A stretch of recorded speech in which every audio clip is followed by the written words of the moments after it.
ang trust, basta't nandyan, you can work kahit na enemy mo.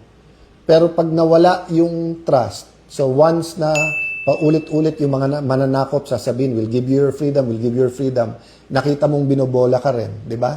So ganun din, nung February, nung sinabi nila na wala kayong kaso kapag hindi nyo nilagay si Loren Legarda as Senate President, naniwala yung marami namin kasama. But then, nabuko nila, gagamitin na naman to sa impeachment. Paulit-ulit sinasabi sa amin na ang impeachment, impartial. Pero yung definition pala nila impartial, kailangan i-convict ang Vice President. Nabanggit ko na po kanina yung sinabi ni Senator Benigno Aquino that the Filipino is worth fighting for. So that's why now and then po, wag ma-offend yung iba. Gamitin ko talaga yung laban kasi we have to continue fighting. Laban lang po. It's worth the fight. We have to continue fighting, no? Once, we're a product of hope. Kailangan ng pag-asa. Ang lahat kailangan ng pag-asa. It's the end pag wala ka ng pag-asa. And to many, during the 70s, 80s, yung senyas ng kalangitan, ibig sabihin may lumalaban pa. So, even yung daily na laban namin sa Senate na parang isa-isa lumalabas na yung totoo, na yun, sila pala ang nagpapasok sa NBI, sila Senate President Soto, coordinated pala yun. Yung Wednesday, May 13 na sinisisi sa amin ay, yung pala ay, alam din nila nung iba na nandyan sa labas, armado, tapos imbestigahan, wag imbestigahan, na hanggang ngayon hindi inimbestigahan. And then yung walkout na parang tama sila, wag palitan yung rule na walang one-day notice. Ngayon, nakita nyo, binasura na yung rules, binabasura yung constitution, pinalitan yung rule kung sino magpre-preside sa impeachment. Tapos,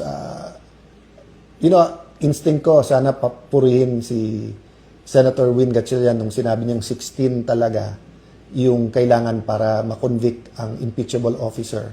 Pero biglang binura sa Facebook niya. I don't know the details so I won't comment there. But the problem is trust Sinabi din nila paulit-ulit, kung wala kayong 13, hindi nyo pwedeng palitan yung officers. Hindi lang yung Senate President. The officers are the head of OSAA, the Senate Secretary, Senate President Pro Tempore, which is Senator Loren Legarda, and the Senate President. Pero gumawa sila ng formula na pwede na ang 12 So, yung modern day version ng pinaglalaban during the Spanish-Japanese time, American times na lies. So, during the Spanish times, yung di kayo organized, hindi nyo alam yung gobyerno, you don't know Christianity. So, all of that were partially true, but you didn't need to colonize a country to Christianize a country, di ba? So, yan, very clear yan. You didn't need to make people slaves, whether it's the African Americans or the kind of slavery they had in Asian countries. You didn't have to have slaves to say na it's in the name of Christianity or the name of good governance, di ba? So, yun yung modern version ngayon na 12 is 13. You need 13, but you can justify because you need the Senate and you need to cover up the flood control scam, di ba? So, my point is there is that trust. Ang trust, basta't nandyan, you can work kahit na enemy mo. Pero pag nawala yung trust, so once na paulit-ulit yung mga mananakop, sasabihin, we'll give you your freedom, we'll give you your freedom, nakita mong binobola ka rin, di ba? So, ganun din, nung February, nung sinabi nila na wala kayong kaso kapag hindi nyo nilagay si Loren Legarda as Senate President, naniwala yung marami namin kasama. But then, nabuko nila, gagamitin na naman to sa impeachment. Paulit-ulit sinasabi sa amin na ang impeachment, impartial. Pero yung definition pala nila impartial, kailangan i-convict ang Vice President. So, nung lumaban at sinabing, wag lang si Loren, nung ako na nilagay, ayan na naman. Pagka umalis kayo kay Alan, wala na kayong kaso. Pag nandiyan kayo kay Alan, kakasuhan kayo. Diba? That's why nga iba po yung reaction ng pamilya ni Senator Jinggoy because alam nila yung totoo. Talagang na-witness din po nila yung mga tumatawag at mga nagsasabi at mga naggagaranti. So may cost po. If we don't do anything now, the cost will not fall on me immediately. It will eventually, di ba, yung may individual akong pananagutan, pamilya ko, bayan ko, syudad ko, community.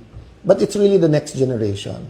So in the same manner na lumaban ng EDSA 1, EDSA 2, lumaban sa Napoles sa napakaraming scandal is because we wanted it to end. Repentance, then reformation, restitution was there, hindi lang yun masyadong keyword dati, ngayon keyword siya. Pero pagbabago, renewal. 'Di ba sa tunay na renewal, the old is gone, 'di ba? So when you say that you're a new creation in Christ, it's a work of progress, pero kung dati may idols ka, dapat wala na. Kung dati immoral ka, dapat nawawala yung immorality. Kung dati nagnanakaw ka, hindi ka na dapat nagnanakaw. So that's the problem. Kung papayag tayo na i-maneuver lang itong flood control, at nakita na po natin, lalo po sa Blue Ribbon, headed by Senator Lacson, at hindi pa ho tapos, in-expect po namin. Part of their playbook yan, mangligaw, mag-offer ng kung ano, kung hindi, mag-threaten, kung hindi, itutuloy nila threat nila. False witnesses, maglalabas ng mga contractor, di ba kinuha ngayon si Diskaya. Meron na pong bumaliktad dun sa mga DPWH na sinabi nila na dinidiktahan din sila kung ano sasabihin. Yung unang sinabi ni Yusek Bernardo, nagbago din yon. Kay Senator Joel Villanueva, apat na yung version nung paano siya supposedly guilty. And none of those versions are true. So ganun din, na ngayon na kinuha na si Mr. Diskaya from the Senate, sabi niya na damay-damay na, sasama na lahat ng kilala niyang pulis. That's good. But there's nothing stopping the creative people in this administration from saying, we'll take care of you, eto mga ituro mo. Then suddenly, may kaso, whether sa DOJ at Ombudsman, then suddenly you're facing jail. Then finally, it's true. That's why pinilit nilang makulong si Jinggoy. Kasi sabi niya, nawawala na ng takot yung iba, lumalaban na. So, kailangan natin ipakita na totoo. At madali kay Jinggoy kasi usual suspect, di ba? So, wala nang maniniwala sa tingin nila na Jinggoy sacrificed because ayaw umiwalay sa grupo. But siya na nagsabi, he has evidence in the right time. Payagan natin siya magsabi sino at ano yung ebidensya. Pero mabigat po yung ebidensya and it will show. I've been hearing the last few days, there's so much evidence against the major players dun sa flood control. And everyone saying sana lumabas. That's why nga, pinanghawakan pa rin natin yung Blue Ribbon Committee.